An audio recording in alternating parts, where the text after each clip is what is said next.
Joe Rogan unleashed a full-throttle takedown on Nancy Pelosi. Don't miss it. Do you see the Nancy Pelosi thing? Anna Zaguber, he sneaks it in. She's like, I came in here to talk about the anniversary of Medicaid. Like, she cares about Medicaid. On a recent podcast episode, Joe dove deep into Pelosi's insider trading claims and seized the moment to roast the entire political elite. Like, if you look at, like, who's making money on the stock market, it is not all Nancy Pelosi. It is red, blue, red, blue, red, blue. That's why today we're dissecting it all. No blind party loyalty here, just pure common sense. If you think for yourself, smash that subscribe button and let's dive in. Do you see the Nancy Pelosi thing?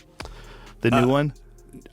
She was being interviewed and then was like, I didn't want to talk about that. Anna Zaguber, you put that on. Anna Zaguber, he sneaks it in. She's like, I came in here to talk about the anniversary of Medicaid. Like, she cares about Medicaid. Here, let's watch this because it's so funny. Let me just read what he said. I'm sorry that we had some sort of technical issue. Nancy Pelosi became rich. Why do you have to read that? We're here to talk about the 60th anniversary of Medicaid. That's what I agreed to come to talk about. But I wanted what that means in the election. I wanted to give you a chance just to respond. He accused you of insider trading. What's your response to that? That's ridiculous. Now, let's get this straight. Nancy Pelosi backs the so-called Pelosi Act, the bill meant to ban insider trading for Congress. You can't invent this stuff. True, she personally holds no stock, but her husband does. And quite lucratively. Recent reports peg their combined net worth at a staggering $413 million. Making money isn't a crime, of course, but Pelosi has spent her entire career in public office, so something's clearly off. When pressed, she swiftly dodged the topic and pivoted to Trump instead.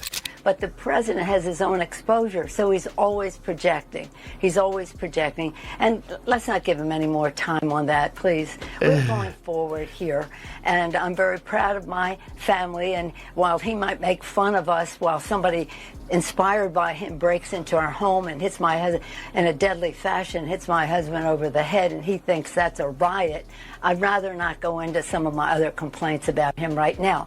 Rather to talk about the 60th anniversary of Medicaid. Okay. First of all, what crazy projection. She immediately turned herself into a victim. She immediately, went from...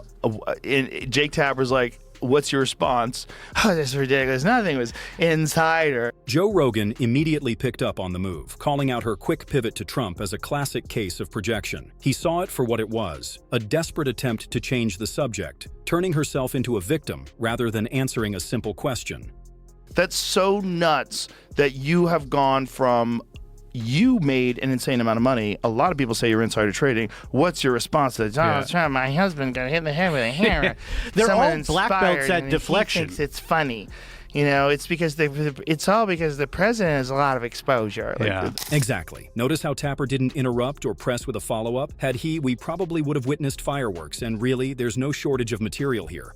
The Pelosis have a well-documented knack for perfectly timed stock moves. Just last year, they sold Microsoft shares mere months before the FTC launched an investigation. Coincidence? Maybe. Then they offloaded Visa stock 3 months before the DOJ filed a lawsuit. And those are far from one-off events.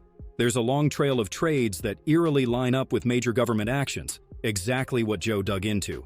So, let's hear his take. Yeah. When you look at the decisions, like she dumped stock and then 3 months later some big bill comes down the line that fucks that company. Yeah. She buys stock and then 3 months later some big bill that comes down that, you know, they're funding for this new project. It's crazy. More than a dozen U.S. officials sold stocks before Trump's tariffs sent the market plunging.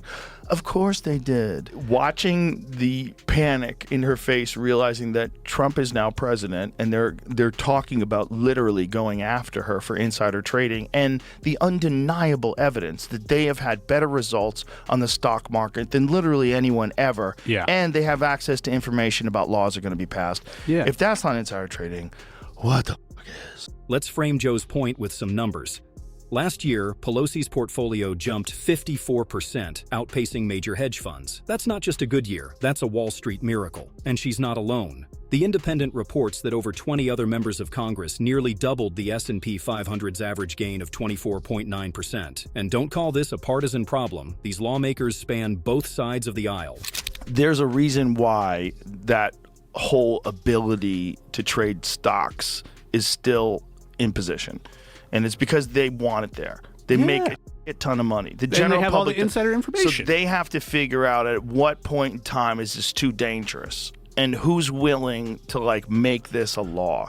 It's like they're playing chicken. Like as long as they don't do it, as long as they don't do it, then they can still make a ton of money. But if you look at the numbers, like if you look at like who's making money on the stock market, it is not all Nancy Pelosi. It is red, blue, red, blue, red, blue. It's pretty much down the middle. But this isn't just about Nancy Pelosi. The real conversation, as Joe Rogan frames it, is about the entire political class. He's asking the question everyone is thinking.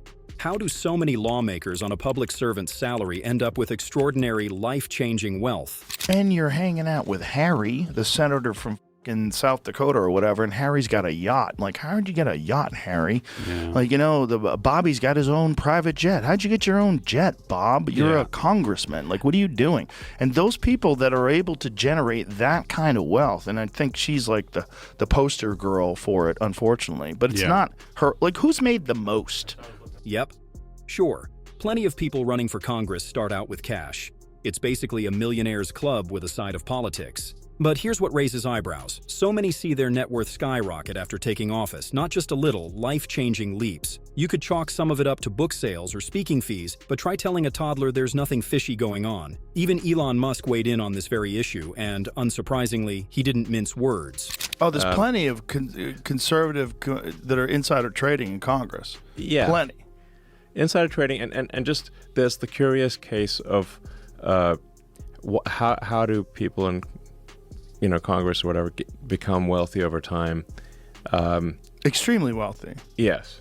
On a $170,000 a year salary. It's like literally impossible. Yeah. No one else does that. It's literally impossible. If you find out that this guy has a $170,000 a year job, you're like, oh, he's doing okay. He's all right. Yeah. And then you're like, wait a minute, why does he have $50 million? Yes. What is he doing? Correct. Yeah.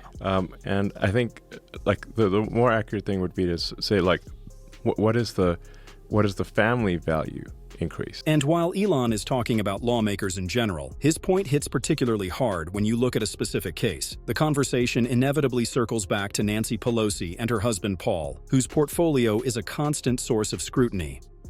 How much does their spouse earn? Do they have a mysteriously wealthy spouse? Right. And do they have a spouse that's really good at insider trading? Yeah. Like Paul Pelosi.